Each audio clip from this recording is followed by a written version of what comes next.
Di episode sebelumnya, akhirnya Hyuga berhasil mengalahkan Mozu. Sementara itu, Ibara tiba-tiba jatuh dari atas kapal dan mengatakan kalimat misterius. Dan ternyata itu adalah perintah untuk mengaktifkan Medusa.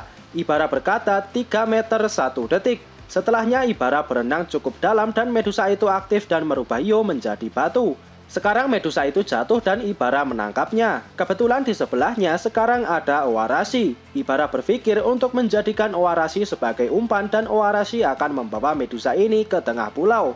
Kemudian Ibara memasukkan Medusa itu ke dalam mulutnya dan Ibara berkata 2000 meter 15 menit. Setelahnya Medusa itu mengeluarkan cahaya tapi itu bukan cahaya pembatuan dan setelahnya sinar itu redup lagi. Sekarang Ibara menarik Owarashi ke dalam laut dan memaksa Owarashi melakukan sesuatu. Setelahnya terdengar suara yang sangat ribut dari arah laut. Dan tim Taiju saat ini masih berada di sekitar pantai. Tiba-tiba Owarashi berlari dengan sangat cepat dan wajahnya ketakutan. Amaryllis bingung kenapa Owarashi sampai seperti ini. Dan Amaryllis segera menyadari kalau Owarashi melewati jalur evakuasi yang hanya diketahui oleh orang di pulau ini. Dan jalur itu terhubung ke tengah pulau. Mereka akhirnya menyadari apa yang terjadi. Setelahnya Taiju berteriak dengan sangat keras dan berkata kalau Owarashi sekarang membawa Medusa dan dia berniat untuk membatukan seluruh pulau. Suara Taiju ini sangat keras sampai bisa didengar oleh tim Senku yang berada di sisi lain pulau ini.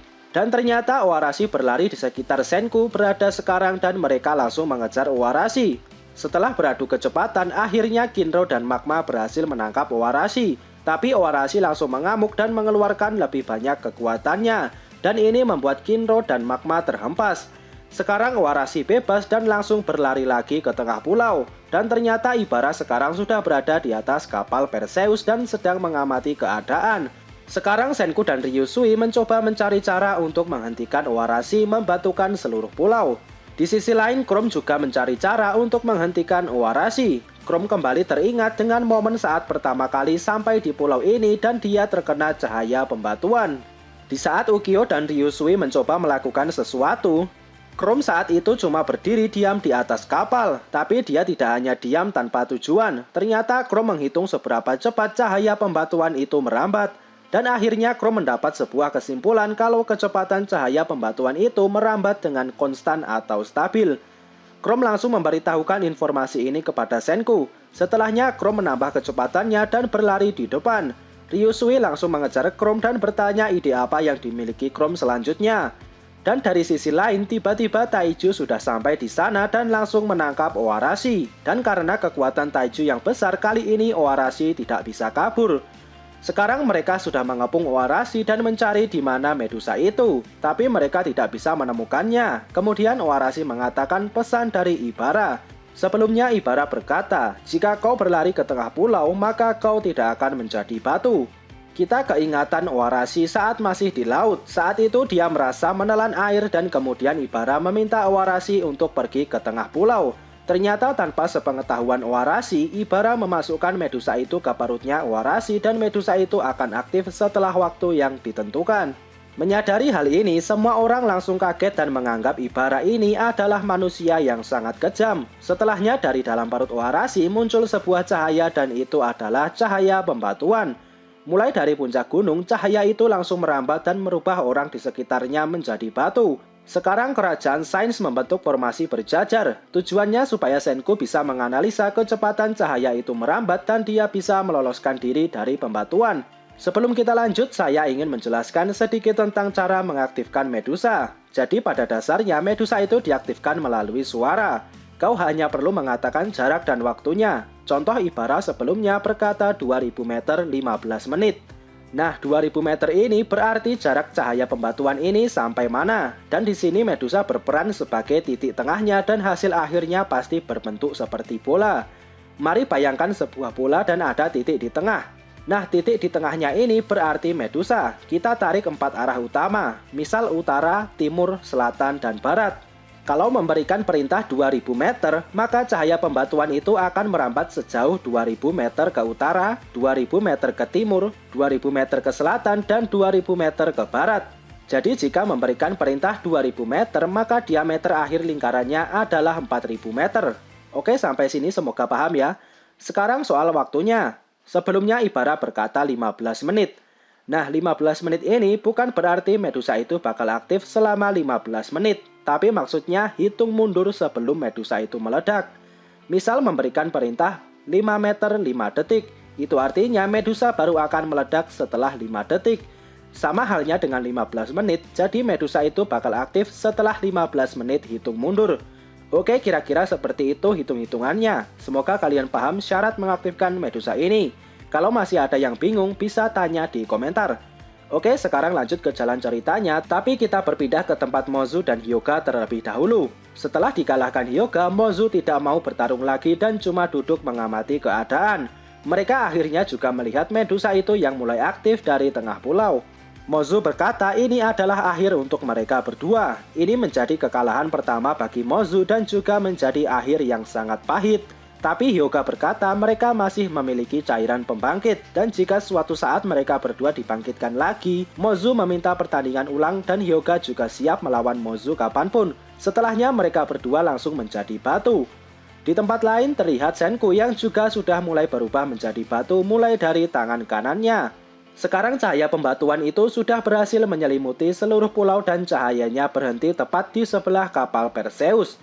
Ibara melihat ini sebagai kemenangan mutlak untuknya. Ibara langsung pergi ke pulau dan merayakan kemenangannya ini. Ibara berpikir dia adalah satu-satunya orang yang tersisa dari pulau ini. Tapi itu bukan masalah karena kerajaan Sains punya cairan pembangkitnya. Ibara berniat membuat cairan itu sendiri atau dia bisa memaksa Senku atau yang lainnya untuk membuatkannya. Akhirnya Ibara sampai di tengah pulau dan melihat banyak patung dari kerajaan Sains yang melakukan pose yang sama. Setelahnya Ibara melihat patungnya Soyuz. Ibara merasa kenal dengan wajahnya Soyuz. Kemudian dia mengingat lagi kejadian saat dia membatukan kepala suku. Setelah kejadian itu, Soyuz kecil muncul di sana dan Ibara tidak ingin ada saksi mata di sana. Walaupun Soyuz masih bayi, tapi biasanya anak dari kepala suku mempunyai ingatan yang luar biasa. Ibara mencoba menyerang Soyuz, tapi Soyuz langsung dibawa kabur oleh ibunya.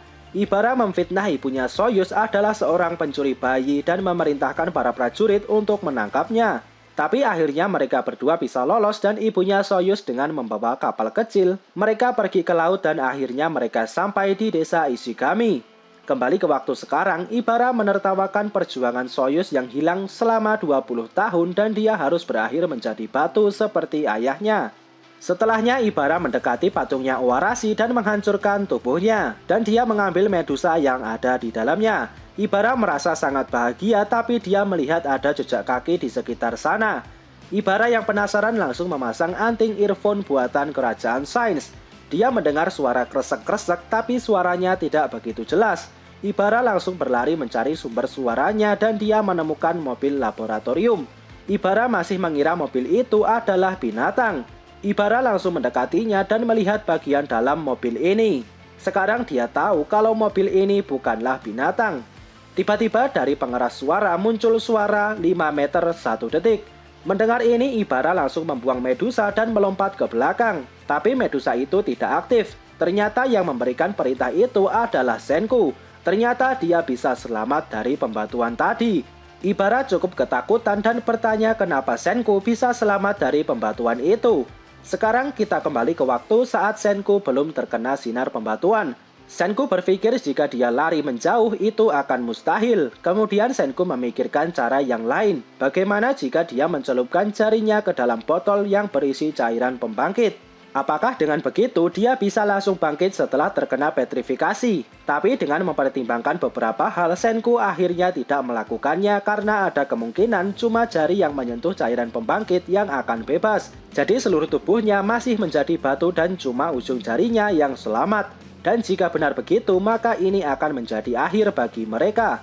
Sekarang Senku berada di posisi paling belakang dan teman-temannya yang membuat pose sejajar di depannya. Dengan dua tangan terlentang, mereka berjajar dengan rapi. Tujuannya adalah saat ujung jari mereka sudah mulai menjadi batu, mereka bisa langsung mengangkat tangan yang satunya lagi untuk menjadi sinyal untuk Senku. Dengan memperkirakan kecepatan teman-temannya mengangkat tangan, Senku seharusnya bisa menghitung kecepatan cahaya ini merambat dan menyelamatkan diri. Setelah sepenuhnya menjadi batu, Ryusui berhasil menghitung kecepatan cahaya ini, yaitu 5 meter dalam setengah detik, atau bisa dibilang di bawah 40 km per jam. Mereka yang berada di baris depan akhirnya menjadi batu dan mempercayakan semuanya kepada Senku. Senku yang sudah tahu kecepatan cahaya itu mulai menghitung beberapa faktor yang lain.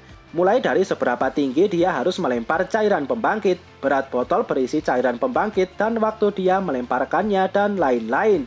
Senku akhirnya sampai pada sebuah kesimpulan, yaitu harus melempar botol itu setinggi 3 meter tepat 4 detik dari sekarang. Setelah 4 detik berlalu, Senku langsung melempar botol itu dengan tangan kanan dan dia langsung memasang tangan kanannya di depan tubuhnya. Seketika tangan kanannya berubah menjadi batu dan langsung merambat sampai ke lehernya. Tapi 1,8 detik setelahnya, botol cairan pembangkit tadi jatuh ke tangan kanannya Senku dan cairannya langsung membatalkan efek pembatuan.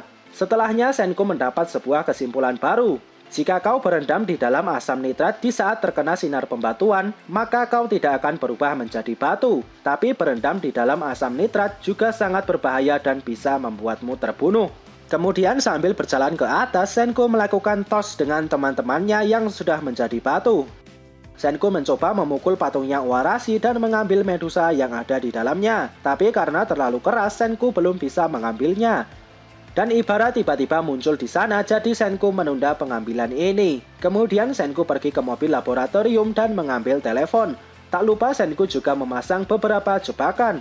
Sekarang Senku dan Ibara sudah bertemu dan siap bertarung untuk menentukan siapa pemenangnya. Apakah Senku bisa mengalahkan Ibara atau Ibara yang akan mendapat akhir yang bahagia?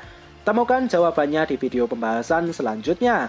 Oke, semoga video ini bermanfaat. Subscribe channel ini dan sampai jumpa di video selanjutnya.